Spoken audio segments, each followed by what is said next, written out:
มาเด็ดข่วนพริกข่วนมักเผ็ดนำกันเด้อพี่น้องซื้อมาแต่ร้านเอเชียเกือบ1 กิโลนี่แหละขาดอยู่น้อยนึงซื้อมาในราคา16 ยูโรต่อ1 กิโลเด้อก็ถือว่าประมาณ500 กว่าบาท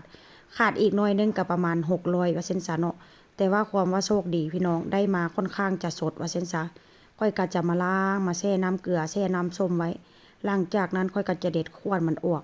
แล้วค่อยก็จะเอาไปแช่แข็งไว้ได้ไปแช่แข็งไว้กินช่วงหน้าหน้าหนาวแล้วก็จะเอาไว้กินช่วงหน้าร้อนแดดแต่ว่าก็คือว่าหั่นล่ะพี่น้องอันโลนึงนี่ก็กุมเดือนเติบเพราะว่าหยังมันก็ค่อนข้างจะเผ็ดเนาะกินหน่วย2 หน่วยนี่ก็ถือว่าโอเคแล้วได้บ่จำเป็นต้องกินหลายเพราะว่าเผ็ดอันนี้มันค่อนข้างจะเผ็ดว่าเช่นซะเห็นบ่หลังจากค่อยอันล้างเด็ดควันมันแล้วค่อยก็จะมาใส่ถุงซิปแบบนี้เด้อเพราะว่าหยังอันมีถุงซิปนี่น่ะเนาะเวลาเฮาไปเอาจากอันตู้แช่แข็งเฮาไปเอาออกมากินหั่นน่ะพี่น้องมันก็ค่อนข้างจะสะดวก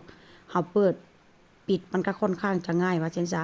แล้วก็มีควันอยู่นำได้พี่น้องก็คือว่าหั่นล่ะเนาะมันค่อนข้างจะดึกตอนนี้เป็นเวลาเกือบตี 1แล้วพี่น้องเอ้ยมันดึกแล้ว